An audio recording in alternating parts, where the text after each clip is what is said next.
أعوذ بالله من الشيطان الرجيم بسم الله الرحمن الرحيم الحمد لله رب العالمين بارئ الخلائق أجمعين الصلاة والسلام على سيدنا ونبينا وحبيب قلوبنا أبي القاسم محمد أما بعد فقد قال الله تبارك وتعالى في كتابه المجيد بسم الله الرحمن الرحيم يا أيها الذين آمنوا كتب عليكم الصيام كما كتب على الذين من قبلكم لعلكم تتقون. اللہ رب العزت نہ دعا کوم پروردگارا محمد و آل محمد استوی پاک طاہرہ میاشت دی میاشت کی متا عبادت و اطاعت توفیق نصیب کی منا کما بندگی دے روزداری دے قبول و منظورہ کی بالخصوص امام زمان ظہور بے تعجیل ہو کی. دوستانی عزیز، اللہ رب العزت ارشاد فرمائی مومنان سارا خطاب کوي ای ایمان والو تاسو باندې ما روژه واجب کړی دی لکه څرنګه مخکې امتونو باندې واجب وا تشهید برا تقوا دپاره د روژې میاشت دی. روژې میاشت تیرېدو نه پهلا پیغمبر مصطفی سرور کائنات دو عالم یوه خطبه ورکړې وه چې هغه خطبه مشهوره دی خطبه شعبانیه سره. آخری جمعې پیغمبر اکرم منبر ته لاړل، منبر نه یوه خطبه ورکړه خو هغې خطبې ته که چېرې ما ورته سترګې وغړوم هغه کې وصیت او نصیحت ټول موجود دی. انسان ته څه پکار دي چې هغه روژهداري کې ماه رمضان کې وکړي، کوم کوم شیان دي چې هغه انسان ماه رمضان کې ځان وسپاري. تاسو خدمت کې زه خطبه شعبانیه حوالې سره عرائض پیش کم. پیغمبر ټول نه اول حمد و ثنای پروردگار وکړه، صفت یې وکړه، تعریف اور توصیف د بعد هغه پیغام ورکړي خلکو ته او خلکو د الله میاشت دی، د میاشت برکتونو سره رحمتونو سره مغفرتونو سره راغلی دی. د دې میاشتې ورځې نورو ورځو نه بهتر، د دې میاشتې شپې نورو شپو نه بهتر، د دې وختونه نورو وختونو نه بهتر. که چېرې انسان سترګې وغړي بلې میاشتې په باره کې د دې پیغام موته ته نه دی میلاو، فقط دغه ماه رمضان مبارک میاشت دی په دې کې موته ته پیغام ورکړی شوی دی. دغې میاشتې ورځې نورو ورځو نه بهتر دي. د دې ورځې موته دپاره څه شی دی؟ یو غنیمت دی. کیدای شي انسان دې روژې کې ژوندی وي بلې روژې پورې هغه ته فرصت میلاو نه شي.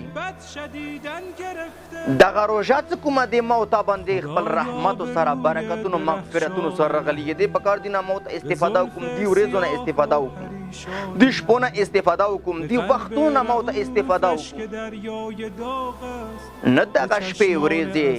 او د لحظات دا وخت ګناه دپاره دی، فضولیت دپاره دی، بلکې دغه وخت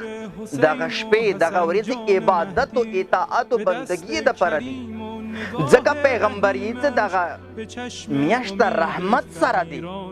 برکت سره دی، مغفرت سره راغلی دی. درې شیان دي چې انسان باندې دې میاشتې کې نازلېږي، رحمتونه د پروردګار،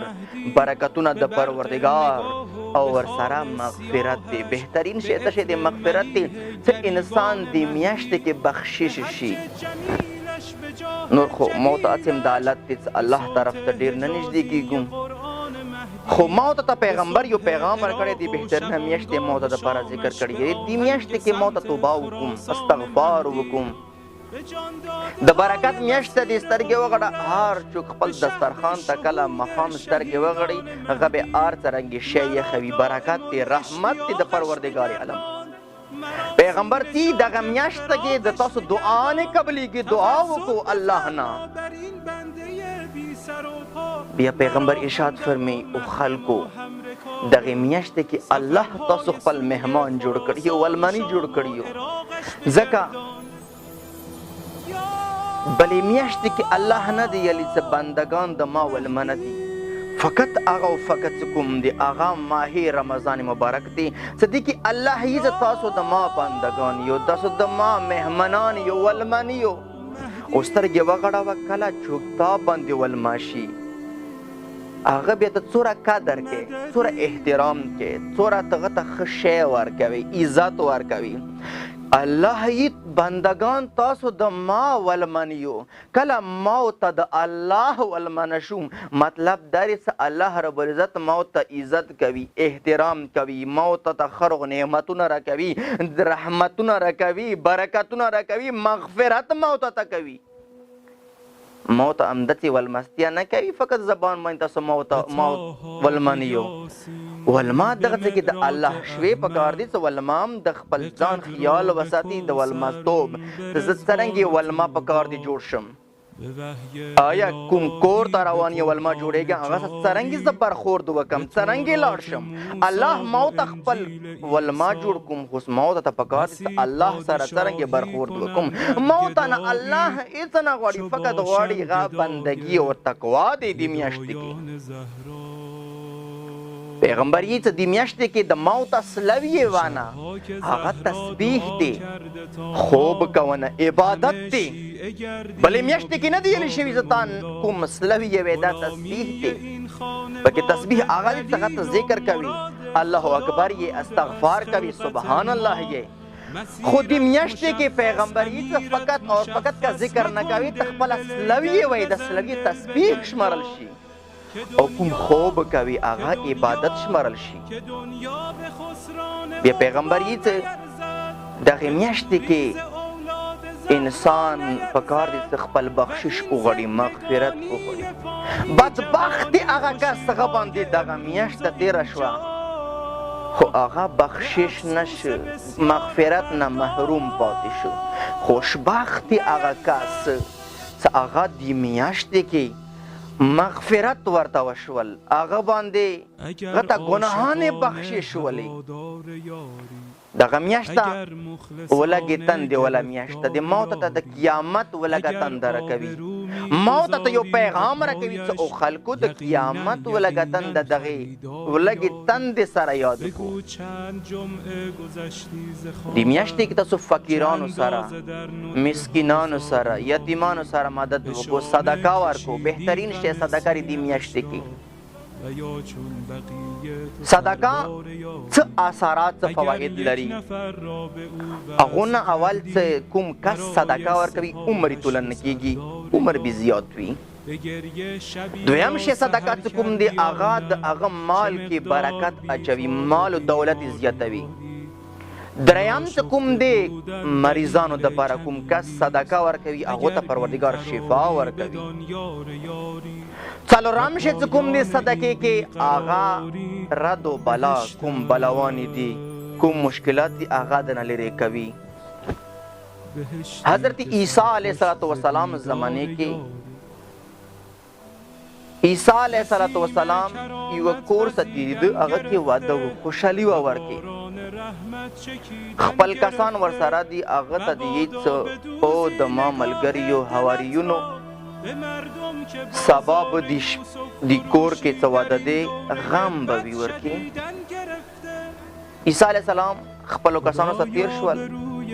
کله سبا راغلل د کور څه تېرېږي نه ژړا شته نه فریاد شته دی خوشحالي شروع دی عیسی علیه السلام راغلل هغه کور دروازه یې وټکوله پوښتنه یې وکړه چې د کور کې خو غم نه دی شوی هغوی ته ناغم نه دی شوی خوشحالي دې ورکړي عیسی علیه السلام یې زما نه اجازت راکړو چې زه نوځم وادګاني نه پوښتنه وکړم او د وادګاني کوم کاټ دی زه هغه ته لاړ شم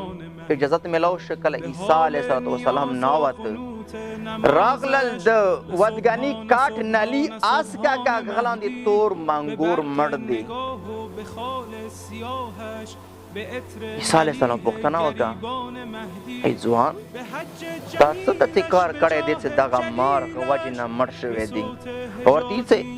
ای نبي خدا زه خو نور نه یم خبر خو بېګا شپې د ما واده شپه وه هغه ما خیرات و صدقه ورکړي دي خیرات او صدقه یو غریب راغلی او آواز یې کول زه غریب یم ما نه خیرات او صدقه راکوم هغه نه ما خیرات او صدقه ورکړې دي عیسی علیه صلات وسلم هغه صدقه دی خیرات دی څنګه واجب نه د هغه منګور مړ شوی دی و الله که چیرې صدقه در نه ورکړې خیرات نه وی اوخلی دی منګور به ته چې چلی الله نه دعا کوم پروردګاره محمد و آل محمد واستوي دغه میاشتې کې مو به خپل رحمتونه برکتونه نازل کړي پروردګاره مو ته بخشش عطا کړي مو ته صدقې ورکونې توفیق نصیب کړي وصلی الله علی سیدنا محمد و آله طیبین الطاهرین